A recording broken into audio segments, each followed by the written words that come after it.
Bonjour à tous et bienvenue au mug numéro. On est le combien? C'est, je crois, le 4. Oh là là, je sais plus quel numéro. Mon Dieu. C'est le 247. C'est le 247. Nous sommes le 24 novembre 2020 et on démarre tout de suite.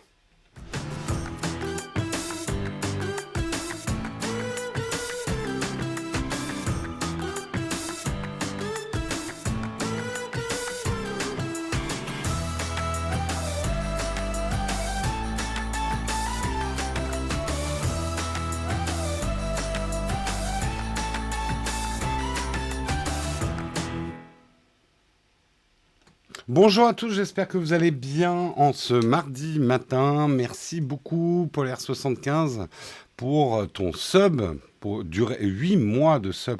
8 mois déjà qu'on est sur Twitch. Mon Dieu, que les choses vont vite. J'espère que, de toute évidence, c'est le numéro beaucoup trop. Ben non, pas du tout. Vous êtes toujours là, donc il n'y a jamais trop de mugs, jamais trop de mugs.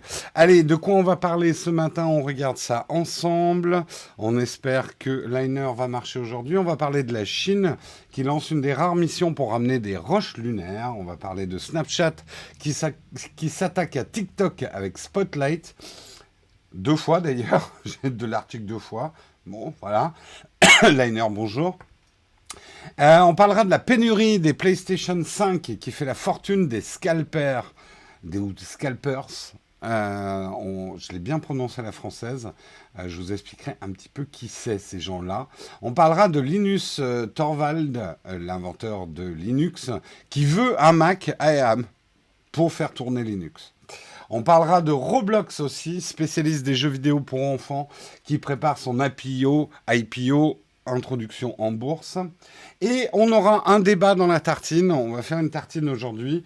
Faut-il effreindre la neutralité du net au nom de l'éducation? Vous verrez, on va essayer de rendre ça passionnant.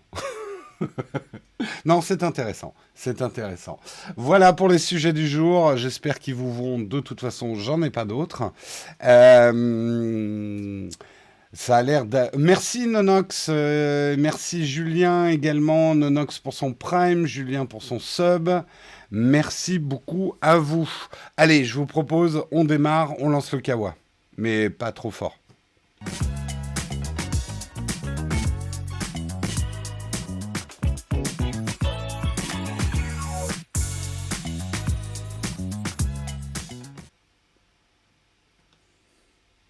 Le kawa aujourd'hui, on va commencer effectivement avec la Chine. La Chine qui a lancé avec succès une des rares missions pour amener des roches lunaires. Rendez-vous compte, depuis 1976, donc bien avant la naissance de la plupart d'entre vous, depuis 1976, on n'avait pas ramené de roches lunaires. La dernière mission était une mission russe avec une sonde qui avait ramené de la roche lunaire. Et les Chinois ont donc lancé la fusée Long March 5 à 4h30 du matin, heure locale, depuis le centre spatial de Wenchang sur l'île de Hanaï, selon l'agence spatiale chinoise. Cette mission Chang'e, je ne sais pas comment on dit, Chang'e, est la nouvelle étape du programme spatial chinois qui avait frappé un grand coup d'ailleurs en 2019 en faisant atterrir un engin sur la face cachée de la Lune, ce qui était une première mondiale. On sait que les Chinois accélèrent au niveau de la course spatiale, rattrapent leur retard à pas de géant. Veulent envoyer un homme sur la Lune avant 2030. Et la mission qu'ils ont lancée aujourd'hui, enfin hier, est une mission effectivement pour ramasser de la roche lunaire. Ce qui est intéressant, c'est qu'ils vont la ramasser dans une zone géologique beaucoup plus jeune que lors des précédentes missions soviétiques et américaines, ce qui devrait ajouter un petit peu à la connaissance de la roche lunaire. Alors, vous dites peut-être à quoi ça sert de ramener des cailloux.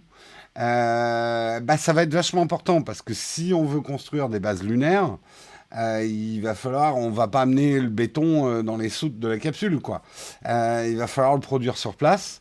Donc, il y a la recherche d'abord, effectivement, scientifique sur la roche lunaire, comprendre comment la Lune a été créée. Il y a plein de réponses, effectivement, même sur la création de la Terre qu'on peut retrouver sur la Lune, mais également soit la présence d'eau, effectivement, sur la Lune. On avait fait un article il n'y a pas très très longtemps, mais d'une manière beaucoup plus pragmatique, l'analyse des roches lunaires va permettre de déterminer les zones d'atterrissage des futures missions, de construction éventuelle d'une base lunaire, les endroits où les roches seront les plus propices à être transformées en béton pour pouvoir construire quelque chose, quoi. Euh, Comme ça, on pourra lancer des cailloux depuis la Lune. Oula, je vois que c'est la forme. Musk a bien envoyé une Tesla dans le Soleil, on peut bien envoyer une bétonneuse à côté. C'est clair, c'est clair. C'est aussi ça le génie humain. Une bonne bétonneuse, il n'y a rien de plus beau. Euh, là où la Chine n'a pas fait simple, c'est que normalement, pour ramener des roches de la Lune, telles que l'avaient fait les soviétiques en 1976, tu balances une sonde, elle revient comme ça vers la Terre. Il n'y a pas des processus d'arrimage et tout ça comme pour une mission humaine. C'est en théorie, enfin relativement simple. Oui, très relativement simple. Mais là, les Chinois en profitent effectivement pour mettre au point l'automatisation de leur système d'alunissage en vue d'une mission habitée.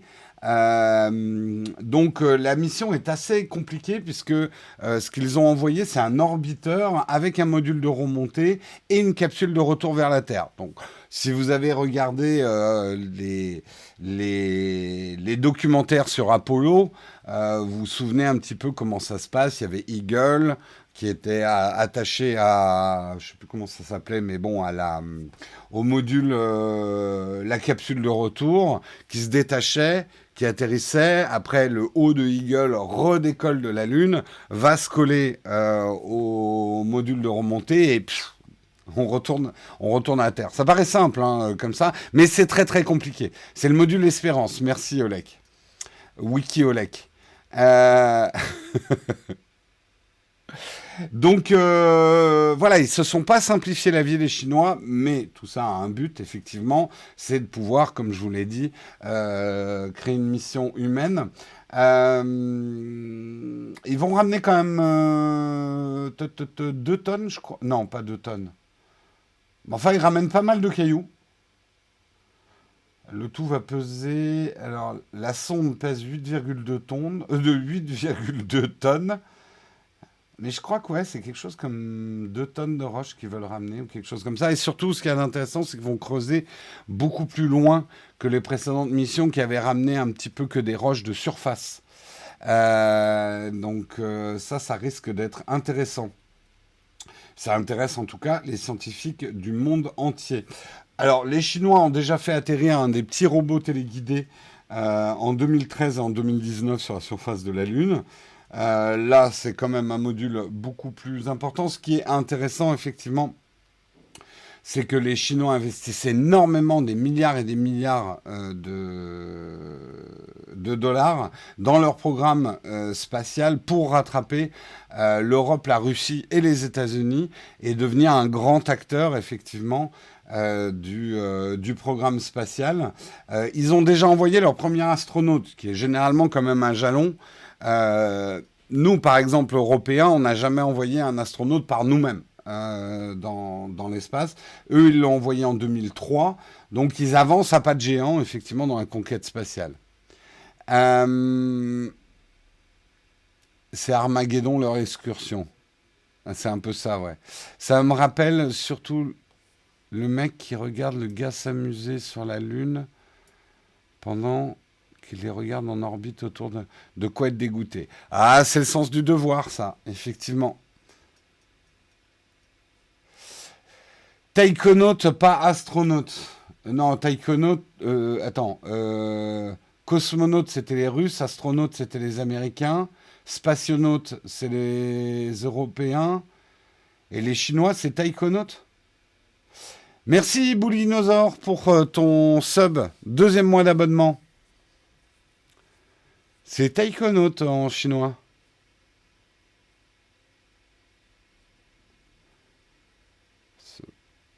Taïkonaute, ok. Ça va devenir lourdingue cette histoire, hein. Parce que c'est pas sympa pour ceux qui arrivent après. Il n'y a plus beaucoup de nautes qui existent, quoi. Il va y avoir des étoilonautes, des cométonautes, etc. On peut pas, voilà, astronaute générique américain. Voilà, non, ça vous va pas. Les Galaxy Notes, c'est très bon, Cocorico, les Galaxy Notes. Allez, on les appelle tous les Galaxy Notes, sponsorisés par Samsung et Zou, ça va quoi. Euh,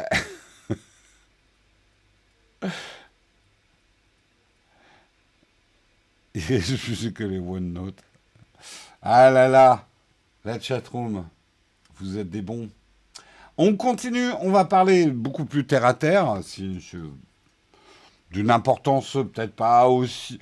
Quoique, il y a la recherche spatiale, TikTok, progrès de l'humanité, on pourrait en parler pendant des heures. Progrès en tout cas qui inspire, puisque c'est autour. Et pourquoi j'ai pas mon article? Oh, putain. Ah, je vous jure, hein, parfois hein, le matériel, hein, alors on sait envoyer des sondes dans l'espace, mais alors faire fonctionner une appli correctement, il n'y a plus personne, hein. J'aime bien faire mon vieux con. Bref, bon, j'ai quand même des petits bouts de mon article, ça devrait suffire. Et effectivement, c'est à Snapchat de s'attaquer au très populaire TikTok.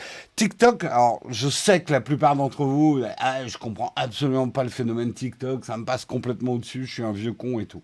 Bon, juste pour vous informer, TikTok, vous n'êtes pas obligé hein, de regarder TikTok pour vivre heureux, mais TikTok est en train de devenir énormissime. Il y a une adolescente là de 16 ans, je crois que c'est hier, elle a dépassé les 100 millions d'abonnés. 100 millions d'abonnés. Elle fait mieux, je crois, que Beyoncé. Une ado de 16 ans qui fait des petites danses, d'après ce que j'ai lu. Donc voilà, juste pour vous mettre en perspective, TikTok n'est pas un petit machin pour les gamins qui s'amusent à côté, hein. Je suis un vieux con et tout, je suis un vieux con et j'en suis fier. Ok, tout le monde est en train de faire son coming out vieux con. Écoutez, le principal c'est d'être lucide sur soi-même. J'ai des gros doutes sur les chiffres de TikTok. Ah, ça, c'est une variante du vieux conisme. J'ai des doutes quand même sur les chiffres. Je te taquine, hein, Vincent. À quand Naotech sur TikTok? On n'a jamais trouvé ce qu'on pourrait faire d'intéressant sur TikTok. En tout cas, on n'a pas encore trouvé ce qu'on pourrait faire d'intéressant sur TikTok. Déjà qu'on a du mal à faire d'Instagram. Vous savez, nous, on est un vieux bateau hein, qui bouge. Je dis ça avec mon pull de marin. Ça bouge pas vite, hein, nous, hein, vous le savez. Hein. Des danses, bien sûr, oui, je veux faire des danses. Oui, oui, oui, c'est ça, oui. C'est marrant, hein, cette volonté que vous avez de me tourner en ridicule systématiquement. Hein, il faudrait peut-être voir quelqu'un pour en parler. Non, après, je reconnais, parce que je regarde quand même un peu TikTok, il y a des vrais artistes de TikTok maintenant. Il y a des gens qui font des trucs complètement incroyables sur TikTok. Et la caricature de ah oui, c'est une petite qui fait que danser sur TikTok. Là, je suis vraiment passé pour un vieux con. Il y a des trucs super impressionnants, même en termes de montage, et ça, c'est mon métier. Il y a des techniques de montage qui sont en train. TikTok influence aujourd'hui le montage YouTube et aura des conséquences même dans le montage cinéma. Ça vous fait peut-être sourire aujourd'hui, mais je suis certain que des films, notamment des films pour jeunes qui vont sortir dans les prochaines années, vont beaucoup s'inspirer de techniques de montage ultra dynamiques avec des effets bien spéciaux de TikTok. Je ne serais absolument pas surpris de voir ça, quoi. Ouais, ouais, ouais, il y a des trucs de montage, des trucs d'After Effects, je suis là, mais comment il a fait Bref. Euh, Allez hop, les vieux sur TokTok. Ouais. En tout cas, je reviens dans mon article. Snapchat a décidé de contre-attaquer aussi, puisque TikTok a grignoté des parts de marché notamment auprès des jeunes. Et ça, avant, c'était, il n'y a pas si longtemps, la chasse gardée de Snapchat. Donc Snapchat lance Spotlight. Spotlight va faire pareil, va proposer des vidéos fun. Le contenu de la nouvelle section de Snapchat devra donc se différencier par des stories traditionnelles. Donc vous aurez les stories de Snapchat d'habitude et puis le Spotlight à côté. Les utilisateurs pourront ainsi partager des petits sketchs d'une soixantaine de secondes en mode public et amuser la toile. Le flux de chaque utilisateur sera d'ailleurs généré en fonction de ses goûts, comme c'est sur le cas sur TikTok. Snapchat a annoncé qu'il versera. Alors c'est ça. Snapchat, il va pas avec le dos de la cuillère, puisque pour lancer Spotlight, ils y mettent les moyens. Ils annoncent qu'ils vont verser 1 million de dollars par jour aux créateurs jusqu'à la fin de l'année. Alors répartis entre les créateurs, hein. Le montant sera versé en fonction de la popularité de leur contenu, de quoi les motiver avec originalité. L'avantage, c'est que ça sera vraiment le nombre de vues des spotlights qui générera un accès à ce 1 million de dollars et non pas le fait d'être célèbre. Donc là, ça motive beaucoup, effectivement, certains de se lancer dans des trucs très créatifs qui peuvent faire beaucoup de vues dans les spotlights. Et Snapchat fait bien d'attaquer comme ça parce que c'est le point faible aujourd'hui de TikTok.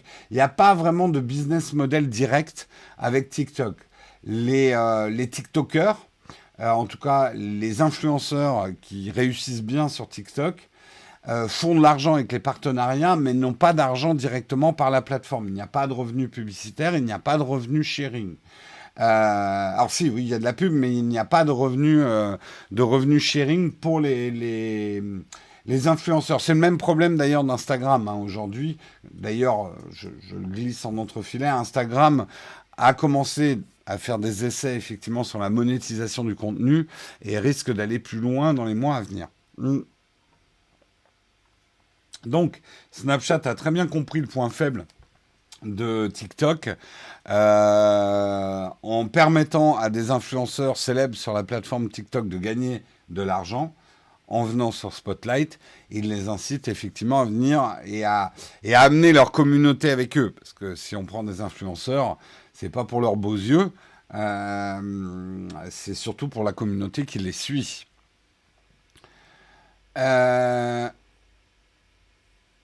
Maintenant, ils gagnent des sous avec le nombre de vues, si je me souviens. Si, maintenant, on gagne des sous sur TikTok. Mhm. TikTok bientôt acheté par Facebook. Ils ont essayé, hein, mais TikTok vaut trop cher, hein, maintenant, hein. Même pour Facebook, je crois, hein. TikTok, c'est devenu gargantuesque, hein. Je crois qu'on réalise pas, mais TikTok est quand même devenu un très très gros réseau, hein. Je crois que Facebook avait essayé d'acheter TikTok, si je me souviens bien. Snap, on a déjà subi les attaques de Instagram quand ils ont lancé les stories. On prédisait déjà leur fin. Ouais, moi je suis même étonné de la résilience de Snapchat. Mais j'interrogeais notamment mes neveux et nièces et puis d'autres personnes plus jeunes. Ils utilisent encore Snapchat, mais en fait c'est marrant. Ils utilisent Snapchat un peu pour leur réseau privé de copains proches et les stories d'Instagram un peu pour le reste du monde. Comme les parents sont un peu sur Instagram, il y a des trucs quand même qui gardent sur Snapchat. Voilà. Donc à voir justement si Spotlight trouvera sa place dans la lumière. C'est le cas de le dire.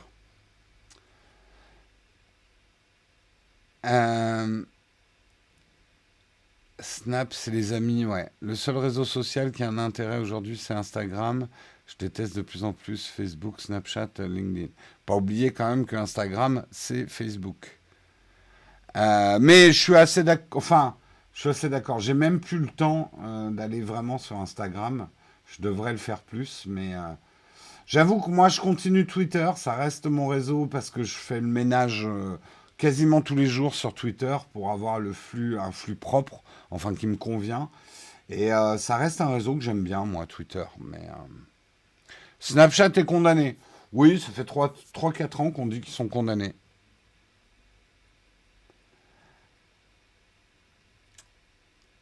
Naotech bientôt sur TikTok. Le truc, vraiment, on n'a pas trouvé quoi faire d'intéressant sur TikTok.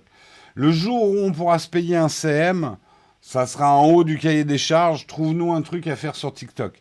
Mais moi, là, j'ai pas d'idée de ce que je pourrais faire sur TikTok. Euh, Instagram, je vois pas trop l'intérêt perso. Beaucoup de pubs, beaucoup de fake photos des gens. Alors, je suis d'accord que là, l'autre jour, je suis allé voir les tendances d'Instagram. Ah, il y a plus que des jeunes filles, quoi, en maillot de bain. Il n'y a plus que ça, hein. Il n'y a même plus de chats. Il n'y a plus que des jeunes filles en maillot de bain. C'est, c'est devenu plus que ça, hein. Le public n'est pas extensible, donc il ne devrait pas y avoir des morts parmi ces réseaux. Tout dépend en fait de ton business model et de ta résilience selon les business models. C'est-à-dire, si Snapchat tient, c'est que moins ils ont d'utilisateurs, moins les serveurs leur coûtent cher et moins la bande passante coûte cher. C'est un des avantages des désavantages d'Internet. Internet, plus tu as de succès, plus tes serveurs et ta bande passante te coûtent cher, en règle générale. Moins tu as d'utilisateurs, moins ton infrastructure de diffusion te coûte cher. Donc tu peux tenir assez longtemps même si tu as perdu des utilisateurs. Ça dépend après de ta masse salariale et de tes autres coûts, quoi, en fait. Merci beaucoup, Sebi Fendik, pour ton Prime. Merci beaucoup à toi.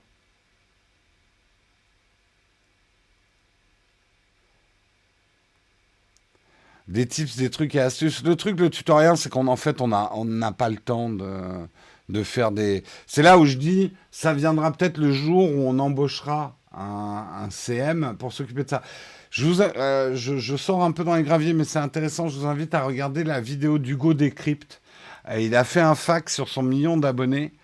Vous verrez qu'il a une véritable équipe autour de lui, hein. Euh, Aujourd'hui, pour être présent sur toutes les plateformes, en fait, je pense que certains influenceurs vous maintiennent encore dans le mirage qu'on peut tout faire tout seul aujourd'hui avec les réseaux.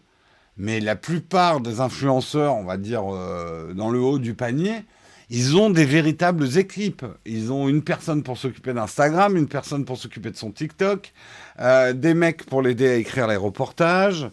Ils ont des équipes assez complètes, quoi. Aujourd'hui, voilà, on fait pas ça tout seul. Moi, j'ai déjà pas le temps d'aller pisser pendant la journée. Qu'est-ce que tu veux que je me mette à créer des contenus TikTok, quoi. Euh,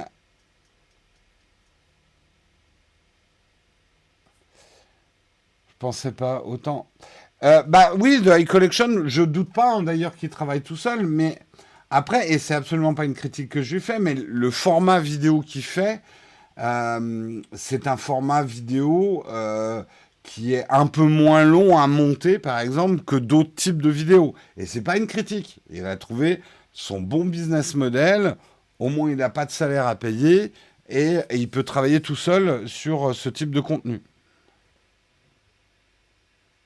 Mais même le joueur de grenier, son pote Seb, il n'y a pas que son pote Seb, ils se font aider régulièrement par des grosses équipes, hein, maintenant. Euh, Tu veux une commu plus adulte que sur Insta, tu vas sur 500 PX ou Flickr. Ouais, ouais, oui, oui, oui, oui. Ah, si tu fais vraiment de la photo, il faut quand même une présence Instagram, mais il te faut aussi une présence sur d'autres réseaux. Bref, voilà, on verra pour Spotlight de Snapchat. On passe à l'article suivant. Je sens qu'on est en train de se laisser aller à la douce torpeur, de discuter entre nous sur chacun des articles. Et à la fin, on va se dire, merde, on est en retard. Pénurie de PlayStation 5. Vous n'avez pas eu votre PlayStation 5. Eh bien, sachez que c'est peut-être à cause, non pas de Sony, mais des scalpers. Qu'est-ce que c'est que les scalpers? On dirait des méchants dans un film des années 90 avec Kevin Costner. Euh, Euh, les scalpers. Alors, effectivement, il y a une grosse pénurie sur la PlayStation 5. Les gens se l'arrachent. Il y a eu des vols, il y a eu tout un tas d'histoires.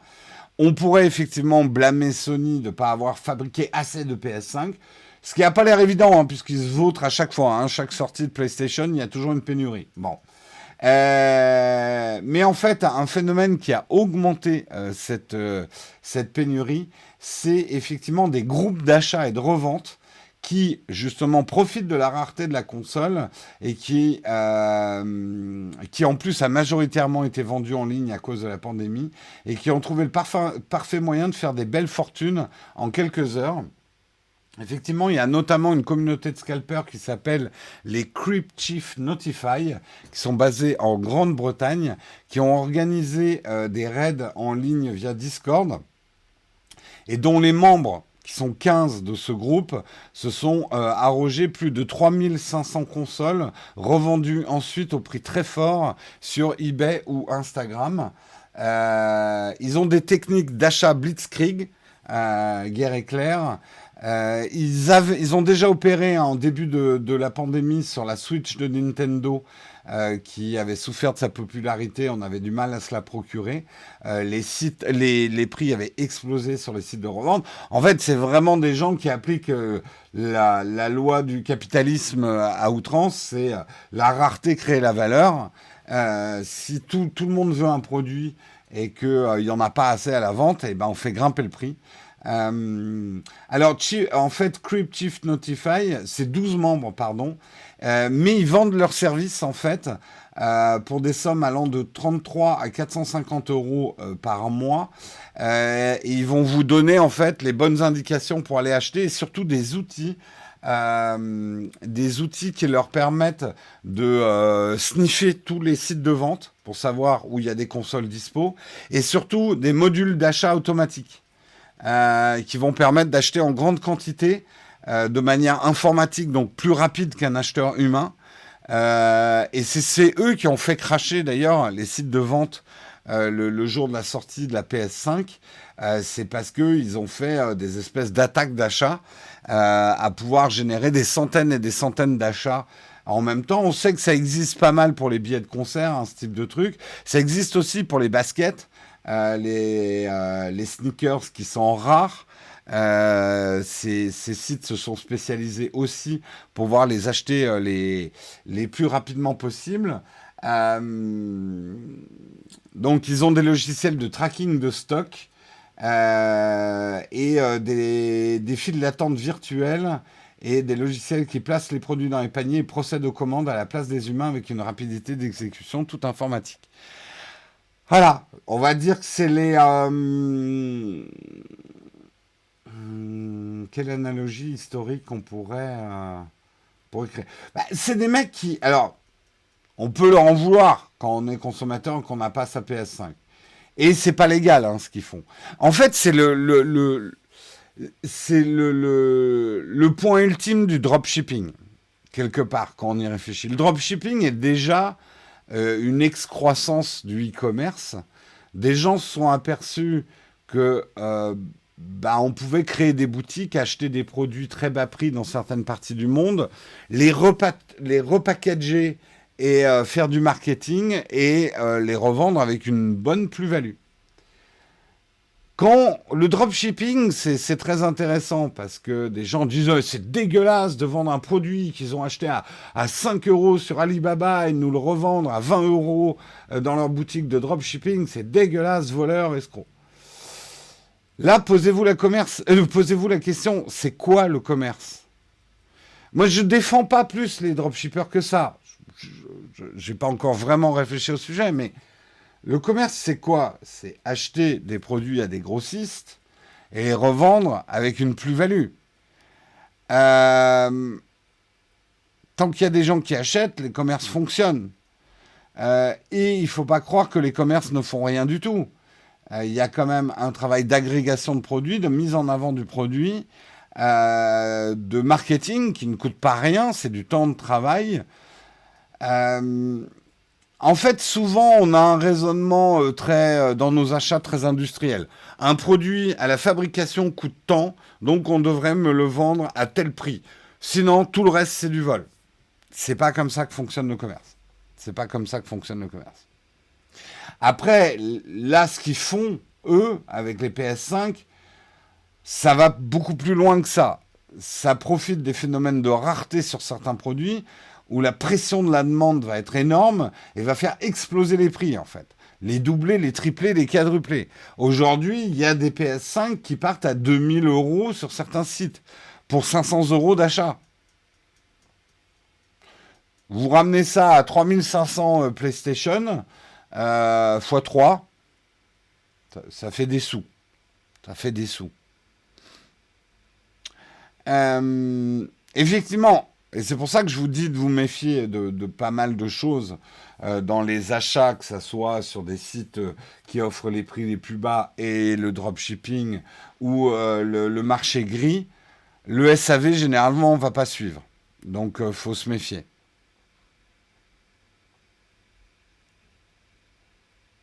Les sites marchands auraient dû limiter une console par personne. Je suis d'accord, Apple le fait depuis, l'a fait pas mal sur ses iPhones pour justement court-circuiter ces systèmes d'achat. Après, les mecs, ils ont probablement mis des systèmes très malins en place qui font une rotation d'identifiants pour pouvoir acheter des grandes quantités. Donc, je pense que ça doit être difficile de trouver une parade vraiment efficace à ce type d'achat, quoi.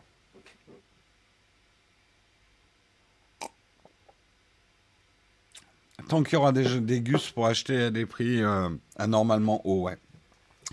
Bah, ça va effectivement du père de famille qui est désespéré, enfin d'une personne qui est désespérée d'acheter une PS5 pour Noël pour son enfant qui veut vraiment ça et qui se dit merde, si je l'achète pas maintenant, il n'y en aura pas à Noël. Ça, on va dire, c'est le cas à la limite pour lequel on a de l'empathie. À la personne qui a absolument besoin d'avoir la PS5 pour se sentir bien pendant 5 secondes, de l'avoir avant tout le monde. Et là, moi, j'ai pas eu de PS5, mais c'est évident que là-dessus, les contributeurs ont un rôle à jouer. Moi, c'est une question que je me pose de plus en plus souvent. C'est vrai que nous, par exemple, les influenceurs tech, on sort des vidéos le plus vite possible dès qu'un produit sort pour pouvoir faire un maximum de vues. Et aujourd'hui, et c'est les faits, hein, allez voir les chiffres, euh, le YouTuber tech qui arrive à sortir sa vidéo avant les autres sur des produits à forte demande va faire parfois 10 fois plus de vues que les autres. Donc, euh, mais est-ce qu'on participe pas effectivement à un empressement de l'achat qui manque peut-être de moralité? Je trouve que c'est des questions qui ça vaut le coup de se les poser. Alors, certains pourraient me dire, Jérôme, tu es juste en train de justifier que tes vidéos sont toujours en retard sur les autres. Peut-être. Je n'exclus rien. Je n'exclus rien. Euh, je comprends pas la précipitation des gens sur un produit. Alors, il y a plein de bouquins, hein, le Lilol très intéressant sur justement l'hyperconsommation. Qu'est-ce que les gens trouvent dans acheter un produit? Ils n'achètent pas des produits parce qu'ils en ont besoin. Ils achètent des produits parce qu'ils en ont envie ou que y a le fear of missing. Il y a un truc, c'est qu'on le voit dans la guéguerre aussi des fanboys, les anti-Apple, les pro-Apple, les pro. En fait, à travers un produit qu'on achète, on se définit. On se définit en tant que personne. Il y a enfin, il y a plein de sociologues qui ont étudié. Aujourd'hui, quelque part, les produits permettent de se définir comme au Moyen Âge, on se définissait avec des oriflammes, des armes. Voilà, dis-moi ce que tu achètes, je te dirai qui tu es. Il y a beaucoup de choses qui se passent dans le processus d'achat. Après, si tu achètes juste des trucs dont tu as besoin, tant mieux. Tant mieux, quelque part, tu es quelqu'un qui n'est pas soumis au ressort psychologique de l'achat. Mais c'est pas le cas de la plupart des achats, en fait. Euh, Jérôme et Captain Web, même retard. Tout à fait, ouais. Euh, On peut toujours se contrôler. Je veux un iPhone 12, mais je vais pas l'acheter. Bah oui, après moi je jette pas la pierre, hein. Il m'est arrivé aussi de me faire des caprices. Quand j'étais gamin, j'étais très capricieux. Euh, le truc que tu t'aperçois effectivement avec un petit peu d'âge et un petit peu d'expérience, c'est que la satisfaction de la consommation est quelque chose qui dure pas longtemps. C'est pas une satisfaction, c'est vraiment une satisfaction très éphémère. T'en as hyper envie. C'est un peu comme un McDo, quoi. T'en as hyper envie, tu le manges, après t'as mal au bide. Euh, voilà, c'est une envie, mais ou c'est comme le crack. C'est une drogue qui agit très vite. T'en as terriblement envie, c'est une addiction terrible, la consommation. Mais tu satisfais pas tes vides, tu combles pas tes faims en achetant des produits. Même si tu as l'impression que tu vas être meilleur, une fois que tu auras ce produit, tu te dis putain, une fois que j'aurai mon iPhone 12, je vais être un homme meilleur. Homme avec un grand H. Et on s'aperçoit que non.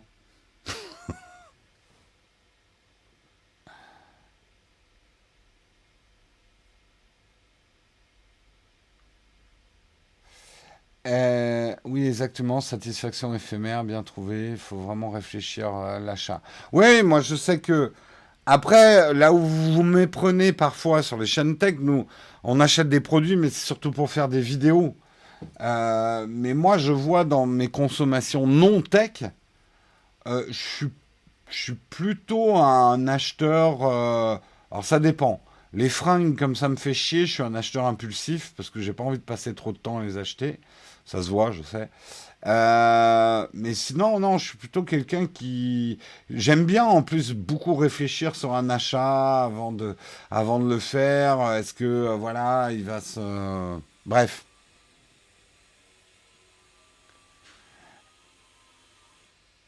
Vous le croyez, ça fait 8 ans, j'ai absolument besoin d'une tablette. J'ai toujours pas sauté le pas. Après, il y a un moment, il faut y aller quand même, hein, Berzen, hein. Parce que entretenir une insatisfaction, ça peut s'appeler du masochisme aussi, hein.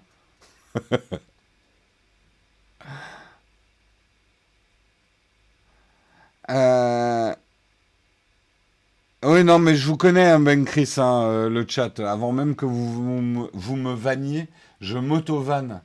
Allez, on continue. On va parler de Linus Torvald. Eh ben, il veut un Mac M1. Il les trouve top. Alors, rappelle quand même, Linus Torvald, c'est le créateur du noyau Linux depuis 1994.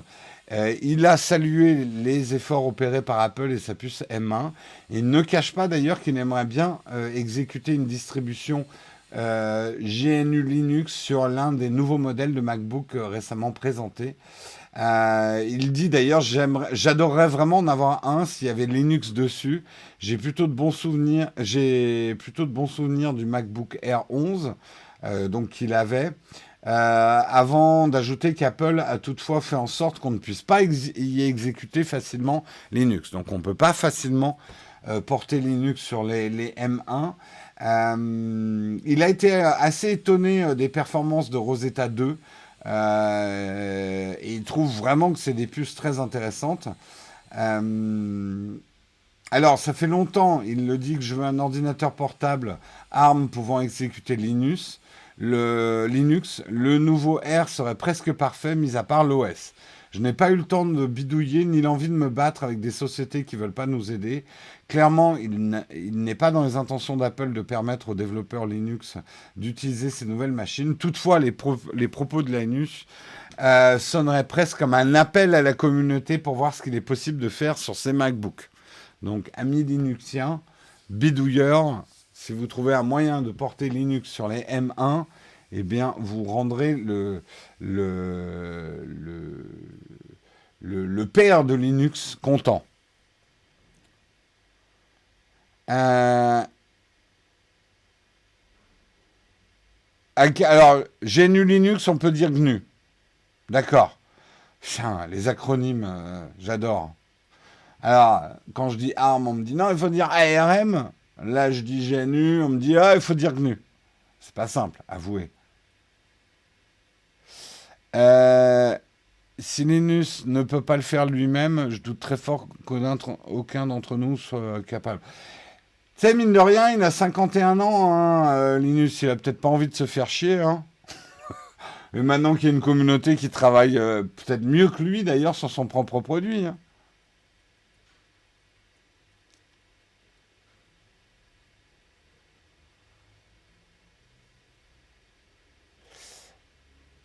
Alors, les liens des articles, tu les retrouveras dans notre Flipboard, hein. Tous les articles sont dans notre Flipboard. Oui, c'est mon MacBook qu'on entend souffler. Non, le M1 m'intéresse pas tant que ça, moi. Ça a l'air d'être des produits très chouettes, mais j'attends un petit peu avant de changer, justement. Bon, bah, il souffle un peu, c'est pas grave, hein. Il souffle, voilà. Mais il marche encore très bien pour tout un tas de choses. J'attends plutôt le M2, moi, avant de m'équiper. Il a 51 ans, même, je crois, si je ne me trompe pas.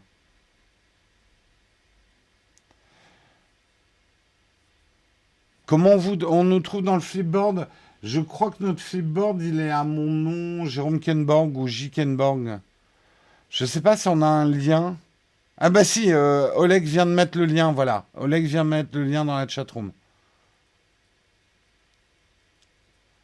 Non, non, il est très bien nettoyé, hein, Martintin, mon Mac. C'est juste que OBS demande beaucoup de ressources. C'est bien pour ça que je suis en train, quand j'aurai le temps de reprendre, je suis en train de construire un PC pour les lives, voir si ça soulage un petit peu, ouais.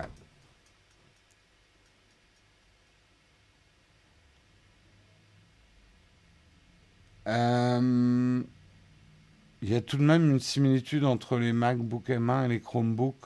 Hmm, je dirais pas ça, hein, Michael Gass. C'est pas vraiment la même intention. Sur la consommation électrique, je suis d'accord. J'ai raté des primes, donc j'en profite pour dire merci à Blackbeard Studio, à Citron Bien Mûr, à Sebifendik. Merci à vous pour vos primes.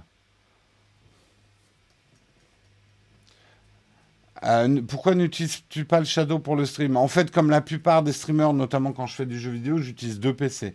Le Shadow PC va gérer le jeu et j'utilise un ordinateur à côté pour gérer le stream, pour éviter d'avoir mon jeu ralenti par le stream. En fait, Shadow serait idéal. Le seul problème, c'est que Shadow, parce qu'il permettrait effectivement de streamer sur une seule machine, puisque tu as deux machines du coup. Le seul problème, c'est qu'aujourd'hui, Shadow ne gère pas le double écran. Et que pour streamer, notamment du jeu vidéo, tu as intérêt à avoir ton jeu sur un écran et tes modules de stream, OBS et tout ça sur un autre écran. Voilà. Mais on en reparlera dans des vidéos que je suis en train de préparer. Allez, on continue, on continue. Et dernier article, avant qu'on passe à la tartine. Est-ce que vous savez ce que c'est que Roblox? Alors, ceux qui ont des enfants, probablement, ou ceux qui sont dans des gros enfants, connaissent peut-être Roblox. Roblox, c'est le spécialiste des jeux vidéo pour enfants. Alors, moi, j'ai découvert, moi, j'y ai pas joué, mais j'ai vu et c'est assez fascinant. En fait, c'est une plateforme collaborative où chacun peut créer un jeu vidéo à partir d'un module de base avec des personnages qui sont un peu en bloc, qui ressemblent un peu à des personnages de Lego. Euh, et le truc, c'est que n'importe quel développeur peut développer un jeu sur la base des Roblox, mais avec des mécaniques complètement différentes. Et je regardais le fils d'un ami jouer. En fait, il passe d'un jeu à un autre. Alors, les jeux vont parfois de trucs très simples à des trucs vachement sophistiqués. Euh,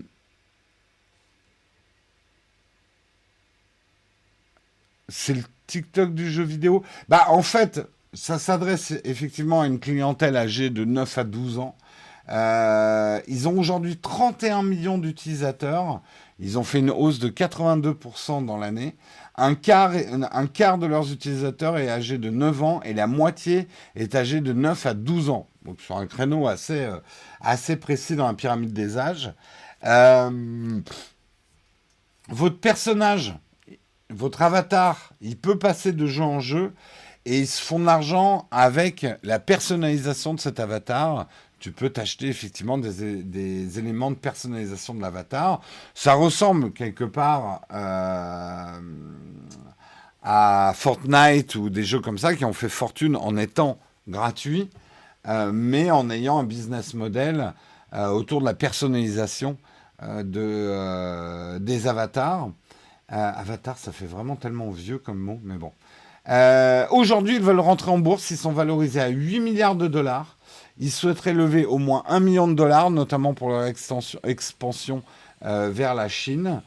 Ils ont donc un modèle freemium avec des options payantes dans certains jeux qui permet de rémunérer les créateurs de ces jeux et aussi de prendre une commission au passage. Est-ce qu'ils prennent 30% de commission? On va savoir. Autre source de monétisation, les partenariats. Ils ont fait par exemple un partenariat avec Disney en 2019 pour la sortie du dernier épisode de Star Wars. La pandémie de Covid-19 a été très profitable pour Roblox, puisqu'ils ont fait un bond en avant des revenus de 90% à 589 millions de dollars depuis le début de l'année 2020. À titre indicatif, le montant cumulé reversé aux créateurs qui font vivre la plateforme s'élève à 250 millions de dollars en 2020, avec néanmoins de fortes disparités au sein de la communauté. Malgré tout ça, la société n'est pas rentable. Elle a levé 335 millions de dollars depuis sa création. Elle continue à creuser des pertes pour un montant de 206 millions de dollars depuis l'année dernière, contre 46 millions de dollars à période comparable. Il est possible que nous n'atteignions jamais la rentabilité. Note lucide Roblox dans un document d'introduction en bourse. La plateforme est d'ailleurs critiquée pour la qualité relative de ses contenus et les libertés prises vis-à-vis des réglementations liées aux droits d'auteur. Plus grave, elle a plusieurs fois été mise en cause pour avoir exposé son jeune public à un contenu injurieux et sexuel.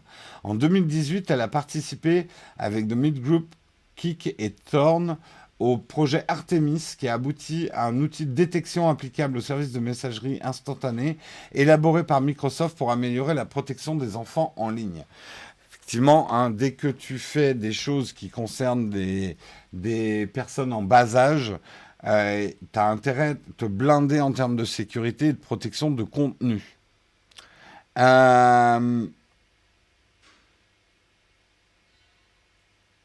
C'est sur quelle plateforme? Alors, on peut jouer sur toutes les plateformes. Roblox, c'est disponible sur les mobiles, sur les Alors, Windows, Xbox One, Android, iOS, macOS, FireOS et macOS. Ils ont mis 2 fois macOS. Ça doit être iPad OS ou un truc comme ça. Il n'y a pas la PS. Il n'y a pas... Manifestement, on ne peut pas sur PS.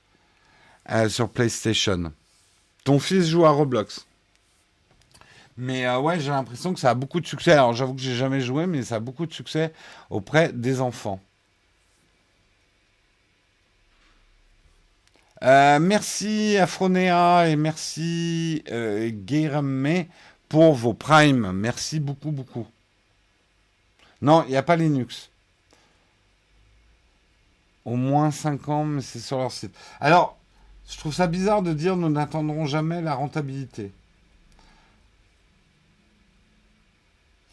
Ouais, peut-être pas la rentabilité directe, mais tu peux pas te lancer en bourse en disant on n'atteindra jamais la rentabilité. Jamais.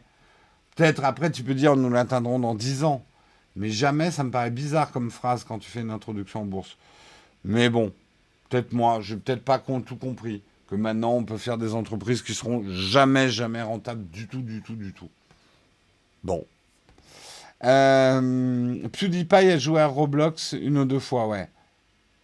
Tu jouais quand t'étais petit, Martintin, d'accord. C'est quoi cet emoji où j'ai un doigt dans le nez, Olek? D'où il sort celui-là?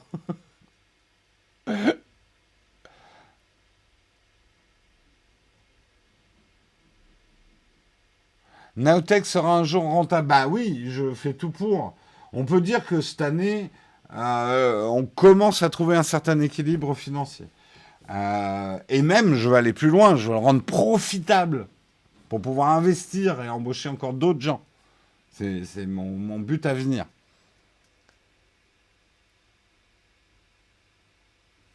Non, non, rentable, c'est quand on dit rentable, c'est être à niveau zéro, quoi.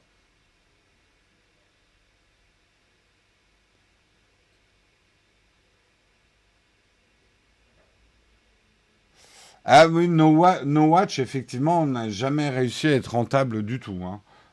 C'était d'ailleurs, c'est pour ça que c'est la majeure raison pour laquelle ça s'est arrêté. On n'a jamais atteint une rentabilité, ouais. Mais on l'a arrêté du coup.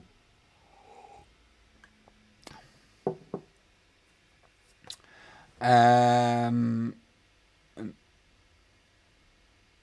mais en France, tu n'auras jamais d'argent si t'es pas rentable rapidement, contrairement aux... Oui, oui, non, mais c'est pour ça que je dis, il y a une différence entre dire on va jamais être rentable et de dire on va mettre 10 ans à être rentable quand tu pars en bourse. Devenez youtubeur, on gagne énormément d'argent. Mais ça, vous êtes, c'est le miroir aux alouettes.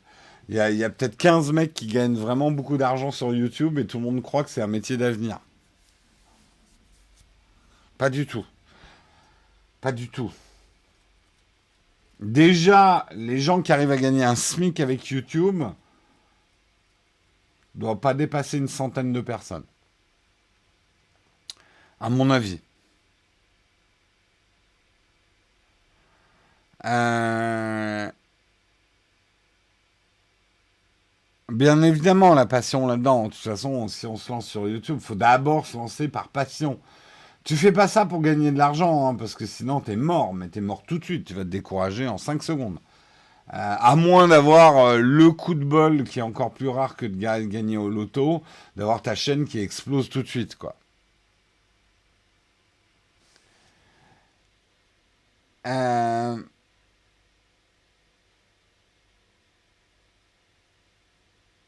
No Watch n'a jamais été rentable parce que vous aviez pas misé sur ce qui fait le succès. Ouais, je pourrais en parler des heures, hein, de pourquoi No Watch a fêlé, mais c'est pas aussi simple que de mettre des chats. Parce que justement, on avait un problème, on avait beaucoup de succès, hein, mais c'est un peu ça qui nous a tués, parce que les frais de diffusion sont devenus très très importants. Euh, et ceux qui sont rentables les plus, c'est sûrement ceux qui font le plus de partenariats en tout genre. Bah, t'es un peu obligé, hein, le partenariat, hein. C'est un peu. Tu peux pas contourner ce business model-là sur YouTube, hein. C'est juste pas possible. Bon, on est parti Roblox et vous êtes en train de me faire parler, enfin je parle tout seul d'ailleurs, du business model. Il est temps qu'on passe à la tartine. Avant de passer à la tartine, on va parler justement de notre sponsor, le Shadow PC. Chaque semaine, vous pouvez gagner un mois de Shadow PC avec le Mug Nowtech. Pour ça, il vous suffit de composer un tweet dans la semaine où vous nous dites pourquoi vous voulez gagner un Shadow PC. Très important, vous mettez bien le hashtag Shadow PC et le hashtag le Mug Nowtech. Sinon, je ne vous trouve pas pour le tirage au sort qui aura lieu vendredi. Donc, bonne chance à tous. Et on passe à la tartine.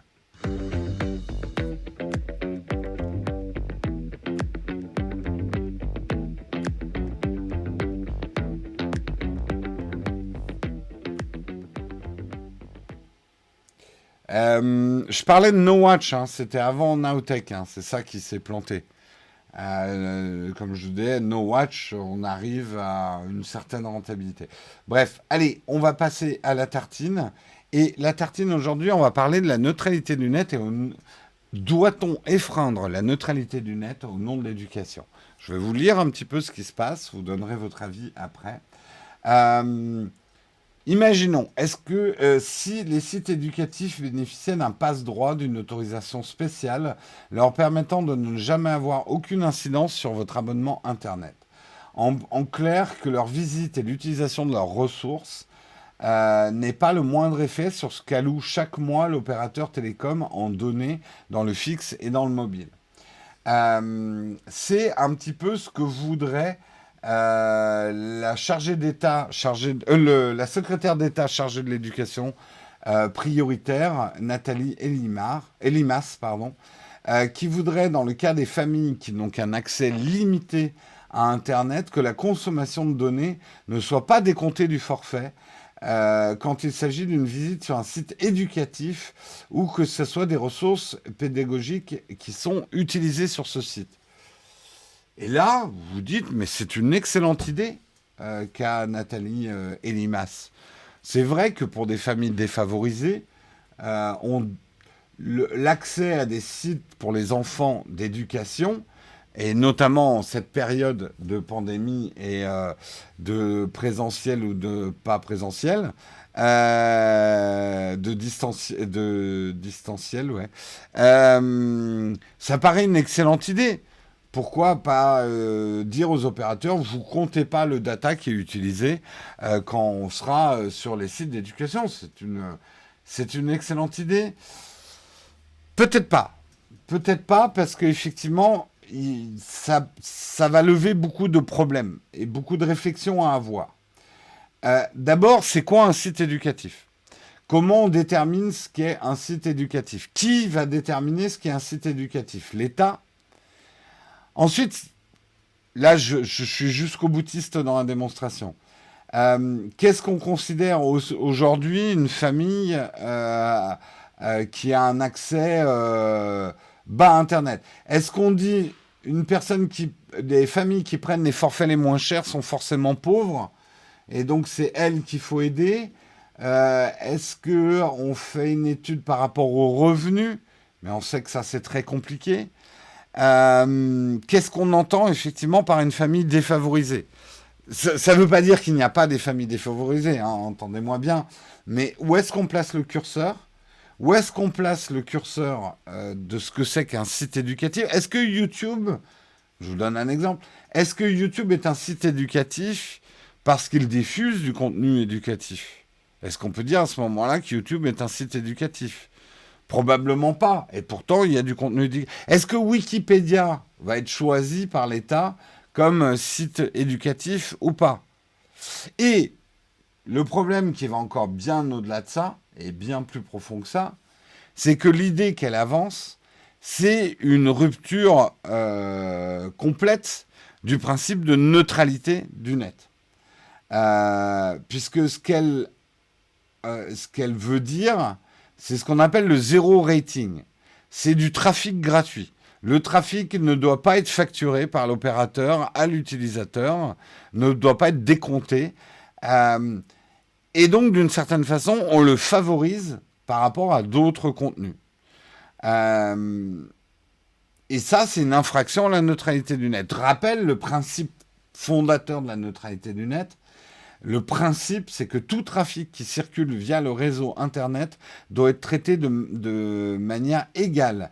Il ne doit pas y avoir de discrimination, limitation ou d'interférence en fonction du destinataire, de l'expéditeur, du type du contenu, de l'appareil, du service ou de l'application.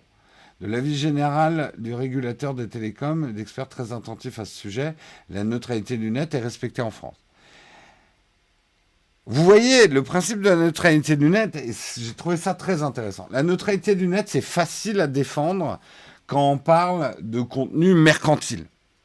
Ah non, il ne faut pas qu'on fasse de la neutralité pour Netflix, parce que du coup, ça empêcherait l'émergence d'une concurrence, machin. Mais regardez notre esprit humain comme on est prompt à changer de cheval de bataille. Dès qu'on flatte notre esprit avec des valeurs qui sont reconnues à bon escient comme des valeurs positives, l'éducation des enfants, ça mériterait effectivement qu'on torde un peu quand même la neutralité du net. Oui, mais les sites éducatifs, l'État qui les choisit, c'est souvent, il y a quand même des sociétés derrière aussi. Est-ce qu'on va pas... L'État qui va décider, toi, t'es éducatif, toi, tu l'es pas, est-ce que c'est pas aussi un problème de non-concurrence? Donc, si je tenais à vous en parler, c'est justement... parce que moi, mais alors, je suis comme vous, hein. Je commence à lire ce type de truc. Mais putain, c'est une putain de bonne idée qu'elle a, la machine, là. L'éducation, c'est important. Faut rendre ça, faut le déduire du forfait. C'est dégueulasse que les gens aient à payer pour l'éducation. On sait que des familles, notamment avec la Covid, il y a des grandes disparités d'accès à l'éducation parce qu'elles ont des forfaits très très limités. Donc je me dis, c'est une bonne idée. Et puis après, en creusant, on se dit, mais non, parce que c'est la porte ouverte à toutes les fenêtres. C'est le bordel. Et justement, si la neutralité du net doit être implacable, c'est qu'on ne doit pas le faire pour les mauvaises choses, mais on ne doit pas le faire pour les bonnes choses aussi. C'est un principe. On ne peut pas le tendre dans tous les sens parce que ça nous convient.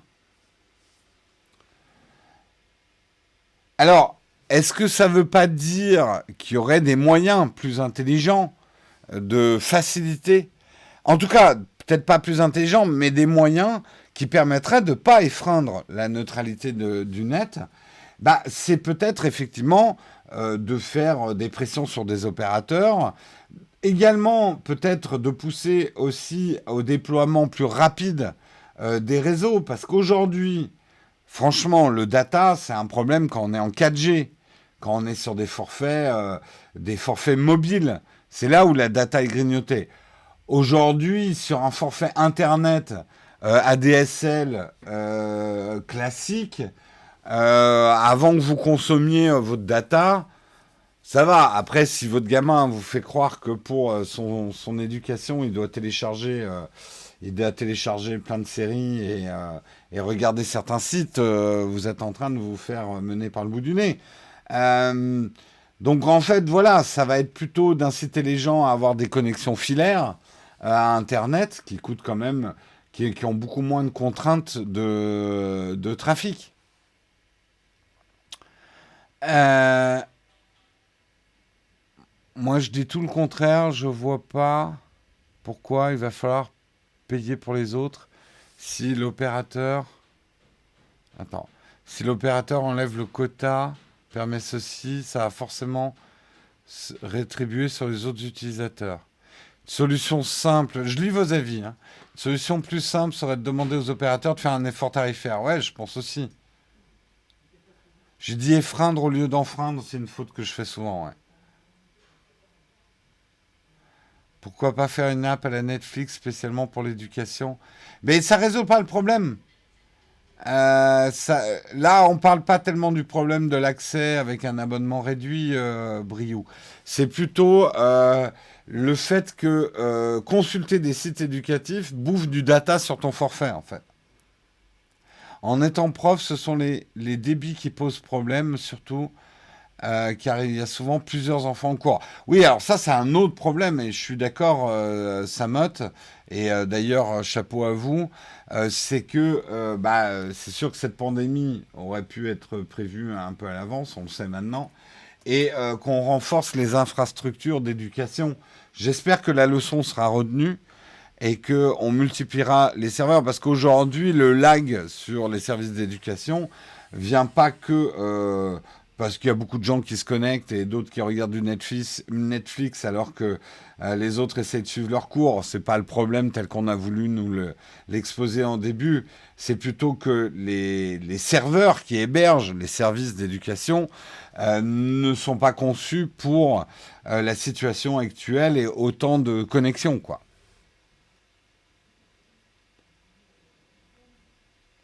Mais de mémoire, il désire justement avoir un système d'accès Internet et des accès à certains sites va être plus complexe. Ouais, je sais pas bien ce que tu voulais dire, Sidious, mais c'est là le fond du problème. En se disant que c'est une bonne idée, qu'il faut favoriser certains contenus par rapport à d'autres, on est typiquement dans ce que combat la neutralité du net. C'est contraire à la neutralité. Et encore une fois, un principe, ça montre bien qu'un principe ne doit pas être un principe que quand ça nous arrange ou quand la situation paraît bénéfique. Un principe, c'est parfois dur à tenir. Euh, J'allais faire un gravier sur la Prime Directive, mais non, on va pas le faire. Mais voilà, un principe, c'est pas quelque chose forcément qui s'accommode que des situations qui nous arrangent. Hein, le principe de la neutralité du net, il doit être absolu et il ne doit pas y avoir de dérogation. Sinon, voilà, c'est la fin des haricots, quoi.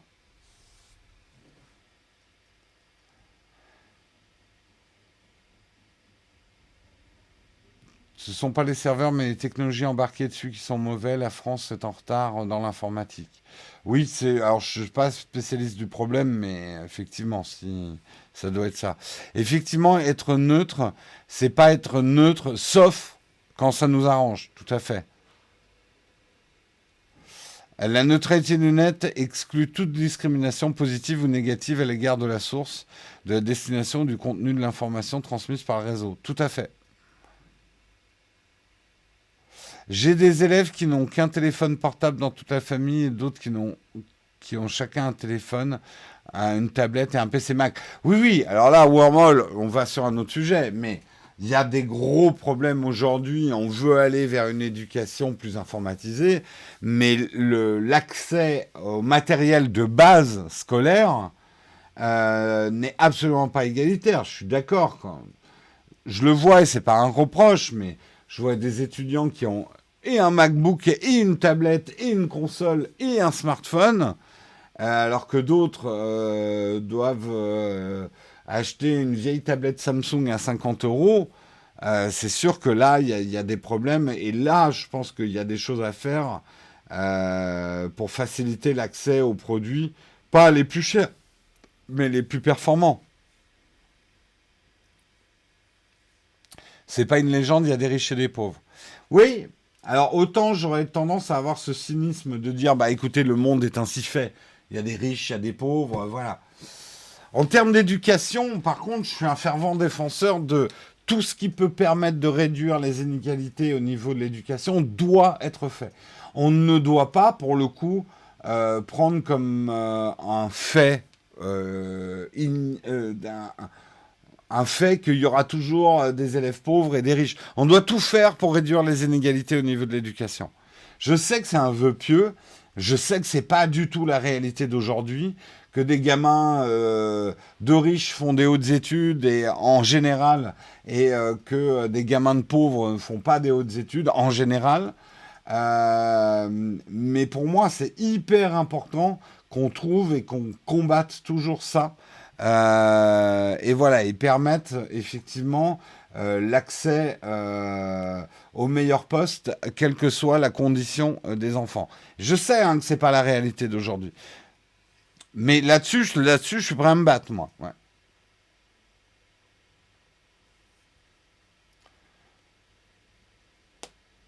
Euh, Tant que tu auras le choix entre le privé et le public, tu auras de l'inégalité. Ça existait avant aussi. Hein,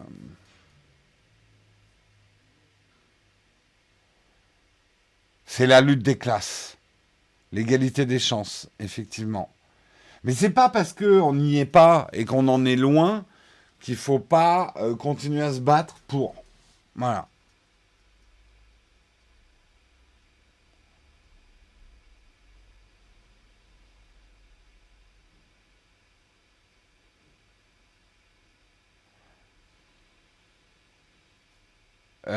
Les enfants veulent le dernier iPhone plus gros, qu'il faut bien avoir le logo dessus. Si tu veux, j'ai des stickers Apple pas chers. Jérôme, une licence globale permettant le libre accès au contenu culturel. Oui, bah moi aussi j'en rêve, hein, de la licence globale. Je suis assez d'accord. Ça va être compliqué. Ça va être compliqué. Mais il n'y a pas le même niveau de revenu qui est inégalitaire. Par exemple, l'accès à la culture entre provinces et régions parisiennes est bien différent. Tout à fait, hein. Tout à fait. Il y a des inégalités aussi géographiques. Bref, on est en train de partir sur un débat sur l'éducation nationale. C'était pas exactement là où je voulais qu'on aille. Mais en tout cas, j'ai trouvé que le sujet était intéressant. Et parce que ça doit nous préparer aussi à défendre. Enfin, moi, je suis un fervent défenseur de la neutralité du net. On doit défendre contre vents et marées et contre les bonnes choses et les mauvaises choses. La neutralité du net, c'est un principe trop important, qui est pas facile à comprendre, qui est pas facile à assimiler, parce que il va pas forcément dans le sens d'un bon sens, la neutralité, mais une fois que tu as compris pourquoi la neutralité était aussi importante. Et j'arriverai pas à vous faire basculer. Il faut que vous lisiez sur la neutralité du net pour comprendre les fondamentaux et pourquoi c'est même la base qui est un garde-fou pour éviter des internets dont on ne veut pas et qu'on voit émerger en ce moment.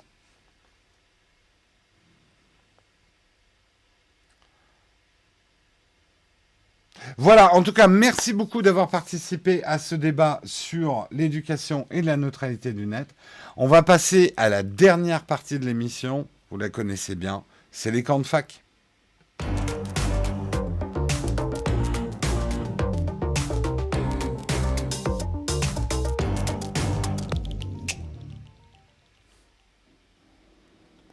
Les camps de fac, vous connaissez le principe. Si vous avez des questions, c'est le moment de les poser. Il n'y a pas de questions platinium ce matin. Donc, si vous avez des questions à me poser sur des achats, sur des choses, sur moi, toute question est bonne si je choisis d'y répondre. Je me garde quand même une petite protection. Bonjour Jérôme, comme tu vas bientôt passer un PC pour le stream, quelle va être ta solution pour capturer l'écran de ton iPad dans OBS sur PC Windows? Bah écoute, de Nexus 7, j'en parle dans la vidéo qui est sortie hier sur la chaîne principale. J'utilise, j'ai juste plus le nom en tête, mais attends, je vais te dire ça. J'utilise la solution d'Elgato qui me permet de streamer ma tablette, ScreenLink d'Elgato qui me permet de streamer ma tablette sur le PC. Alors, il y a un peu plus de lag que la connexion physique que j'ai actuellement avec un câble Lightning USB-C qui est relié à mon Mac, mais ça reste jouable. Non, c'est ScreenLink, ouais, à pas confondre avec Camlink. Si Nowtech n'est pas rentable, arrives-tu à te verser un salaire décent? Bah, à l'époque où Nowtech n'était pas rentable, non, je me versais pas d'argent. Je me payais avec mon épargne. Pendant quasiment 4 ans, j'ai vécu grâce à l'épargne que j'avais fait dans d'autres boulots. Hein. C'est pas la chaîne qui m'a payé. C'est pour ça que mon conseil numéro 1, si vous voulez vous lancer à corps perdu dans une chaîne YouTube, assurez-vous 4 ans de financement de votre vie privée. Et puis là, vous pourrez vous lancer.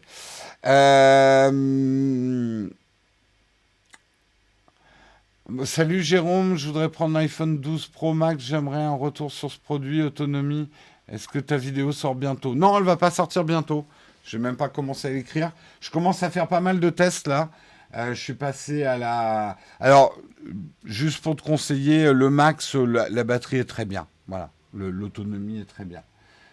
Elle n'est pas plus spectaculaire que ça, mais tu tiens très très facilement une très longue journée où tu te couches très tard. Voilà. Donc, pas de souci là-dessus. Non, là, c'est intéressant. J'ai mis la bêta publique pour pouvoir tester le Pro Raw. Je suis en train vraiment de détailler les différences entre le Pro Max et le Pro. Il y en a quand même. On le voit, c'est bien ce que je vous avais dit dans l'unboxing. Ça va se voir surtout au niveau du Raw. Donc après, c'est réservé aux gens qui vont vraiment utiliser le Pro Raw. Mais on voit une réelle différence de la qualité des RAW entre l'iPhone Max et l'iPhone Pro Max et l'iPhone Pro 12.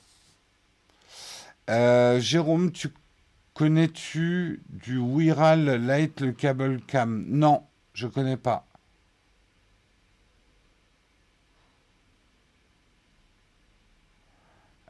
Du coup, pour débuter en stream IRL sur Twitch, je peux utiliser mon forfait illimité de données, illimité avec des limites. Tu sais, de toute façon, Sultan, ce que tu vas envoyer va jamais être plus lourd que ce que tu télécharges ou que tu streams dans l'autre sens. Donc ça devrait aller. As-tu un pied girafe pour appareil photo à conseiller? Non, j'ai pas de modèle spécifique. Nous, on travaille avec un vieux enfin un vieux. C'est un Manfrotto qui s'appelle, je sais plus comment. Mais c'est un Manfrotto girafe, mais il coûte très cher. Hein. Salut Jérôme, vas-tu parler d'impression 3D? C'est pas prévu pour l'instant. Jérôme, ton Apple Watch est en alu en acier. En alu. J'ai pas de rayures du tout, ni sur le verre, ni sur le boîtier. Ça va, tout va bien. Euh, on ne doit pas être beaucoup à pouvoir financer 4 ans de vie. Bah, c'est pas un hasard, Ben Chris, si je me suis lancé dans l'aventure assez tard dans ma vie, hein. Je me suis lancé tard dans ma vie, après avoir fait plusieurs carrières. Et effectivement, plutôt que de m'acheter un appart, bah, ce qui est très con hein, d'un point de vue strictement patrimonial, au lieu de m'acheter un appart ou d'investir dans la pierre ou ce genre de choses, bah, je me suis financé pendant 4 ans. Je te le dis, c'est pas une bonne idée financière, mais euh, je- oui, ça m'a demandé des privations, même par rapport à ma vie d'avant. Il faut savoir que effectivement, j'habite Paris, ça coûte cher, mais j'ai pas de voiture, par exemple. Je pourrais pas me payer une voiture aujourd'hui. Euh, Bonjour Jérôme, as-tu un avis sur la dernière montre Withing Store? J'ai pas testé. J'ai pas testé, donc ça a l'air bien. En fait, oui, moi j'ai Oleg a raison. En fait, quand je dis je me suis payé pendant 4 ans, c'est plutôt que j'ai crowdfundé mon propre projet, en fait. J'ai investi de l'argent, mais j'espère un jour pouvoir éventuellement le récupérer. Euh, Ça prendra le temps qu'il faut. Après, c'est pas mon but absolu premier. J'ai pas à monter cette chaîne pour faire du pognon. Mais je l'empêcherai pas de faire du pognon non plus et d'essayer de récupérer ma mise. Euh, Comme n'importe quelle start-up dans laquelle on investit, quoi. Salut Jérôme, connais-tu un moyen d'écouter le live direct en pouvant verrouiller le téléphone? Ma batterie fuse dans la poche. Ah non, je sais pas trop avec Twitch comment tu peux faire ça. Bonjour Jérôme, est-ce que c'est possible de faire des collaborations avec Nowtech? Si oui, quelle est la démarche à suivre? J'ai beaucoup trop de demandes, là, Shax. Vraiment, on a un gros problème. On est noyé sous éléments de collab, d'interviews, de stages. Et j'arrive pas à les traiter, j'ai pas le temps. Donc je vais te dire qu'actuellement il n'y a pas vraiment de moyen de nous contacter. Voilà. On fait des collabs. Je vais plutôt être proactif sur les collabs et trouver les gens avec qui je fais des collabs, mais je peux pas répondre à toutes les demandes. Désolé, hein, je sais que je suis le moins sympathique des youtubeurs. Je vous appelle pas mes amis. Je vous dis qu'on peut pas toujours se voir et que je peux pas répondre à toutes vos questions. Je sais, j'assume le fait d'être le youtubeur tech le moins sympathique. Mais peut-être le plus réaliste. Vous avez acheté 4 iPhone 12 cette année, quelles sont leurs capacités? Alors de tête, j'ai quand même pris 128 sur le mini, puisqu'on va les revendre hein, derrière, donc je prends des capacités qui sont faciles à revendre. Sur le Max, j'ai pris 256, parce qu'en fait 512, ça me sert plus à rien, maintenant que la plupart des choses sont sur le cloud. Ouais, j'ai pris soit du 128, soit du 256 sur les autres.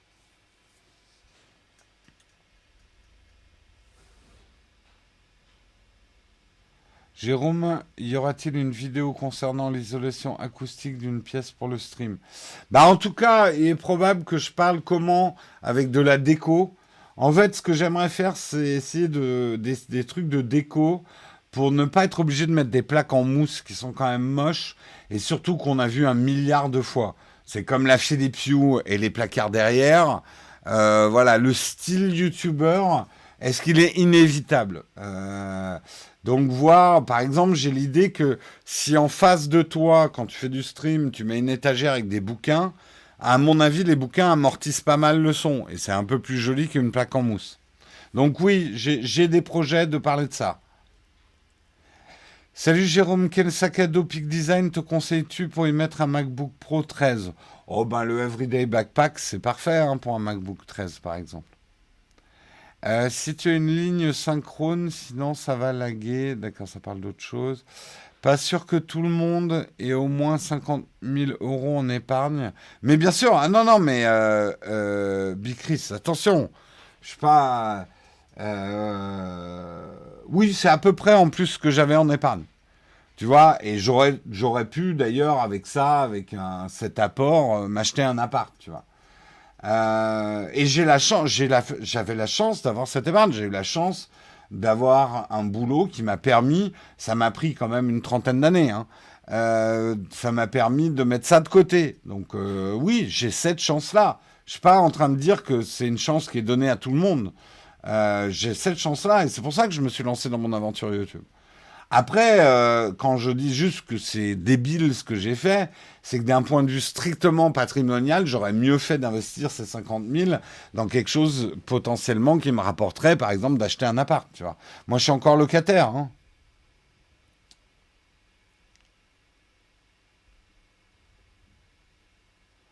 Euh, oui, le tag Nowtech marche sur tous les articles. Le tag crée un cookie. Ouais, tout à fait.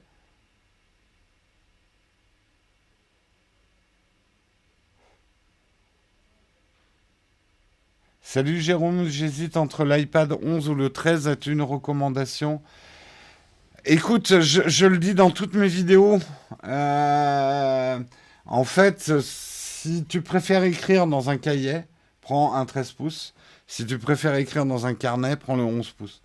C'est vraiment une question de transport. Le 13 pouces est un peu chiant à transporter, mais après, c'est une très belle surface d'écran. Mais il est un peu encombrant. Voilà. Et si tu récupères un jour ta mise, investirais-tu tout de même dans de la pierre?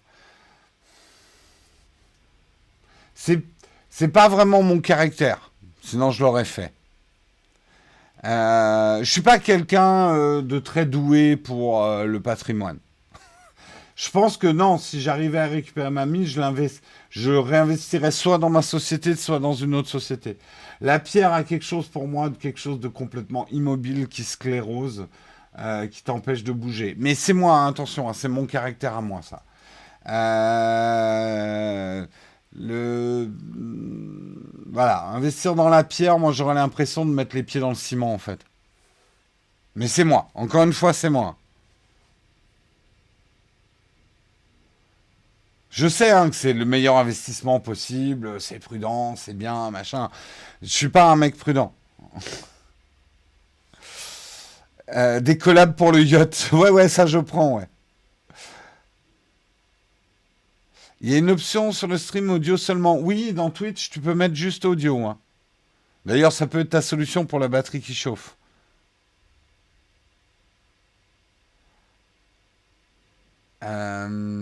Tu utilises quoi comme solution cloud? Putain, on en utilise beaucoup en fait. On a iCloud, on a Dropbox, on utilise trois pour des différents usages. Mais on paye iCloud, Dropbox et Google Drive. Justement parce que je voulais avoir des trucs séparés pour différents usages. Tu saurais si Screenlink fonctionne avec le partage d'écran de Discord?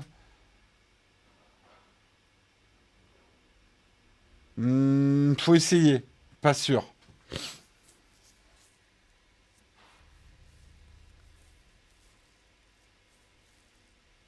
Je t'ai croisé dans la rue, tu étais sympa. Eh ben écoute, ravi de t'avoir croisé également, Guillaume. Je te reconnais pas là, mais ravi de t'avoir croisé.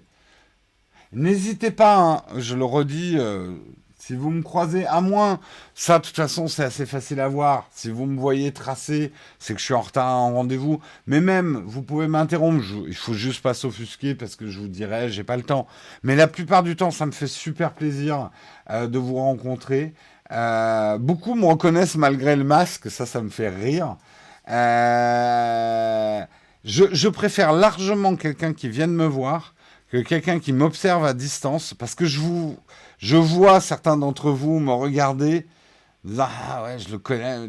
Alors je sais, c'est pas facile d'aller voir quelqu'un, mais mettez-vous à ma place. C'est super creepy d'avoir quelqu'un qui vous observe. Et alors surtout, ne faites pas le truc le plus creepy de l'univers. Pour l'instant, il n'y a qu'une seule personne qui me l'a fait, mais ça m'a fait froid dans le dos. C'est quelqu'un qui a pris une photo de moi à distance et croyant me faire plaisir, m'a envoyé la photo en disant oh, regarde, je t'ai vu à tel endroit. Je vous jure, mettez-vous à la place de. On prend une photo de vous, on vous l'envoie. Genre, ah, je t'ai vu là. Oh, ça fiche la trouille. Désolé, je suis obligé de sauter des questions, là, il y en a trop.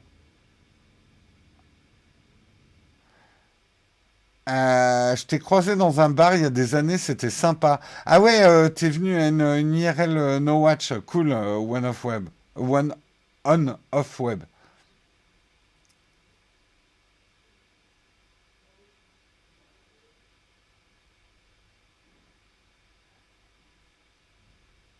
Tu vas vexer ce fan, il va venir se venger. Il va venir prendre des photos de moi dans mon sommeil. Quel est le sac Peak Design qui... C'est le sac Peak Design qui te trahit dans la rue. C'est pour ça que j'essaye d'en faire acheter plein pour me fondre dans la foule. Justement, moi, quand tu sais, les stars, quand elles veulent être anonymes, elles mettent des lunettes de soleil. Moi, il suffit que je mette un autre sac qu'un Peak Design et plus personne me reconnaît.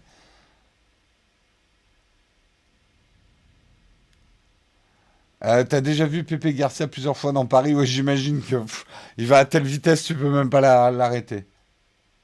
Un tour de ton atelier en préparation. Non, on aimerait la faire cette vidéo, mais c'est toujours compliqué. On n'arrive pas à la faire.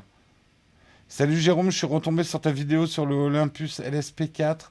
Si on veut l'utiliser en micro principal, penses-tu qu'il est meilleur que les micros à moins de 100 euros que tu vas présenter, même perché, ou un autre type micro-enregistreur, type les Zoom?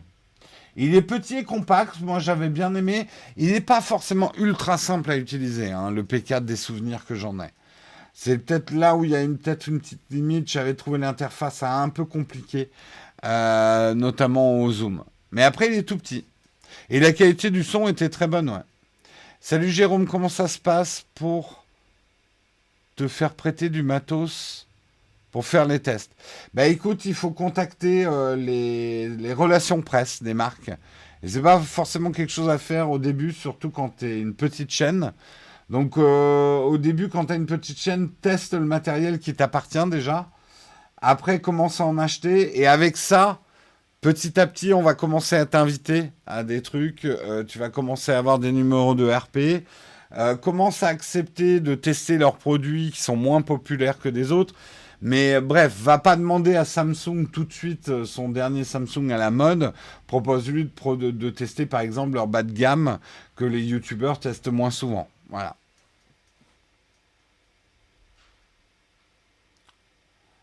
Euh,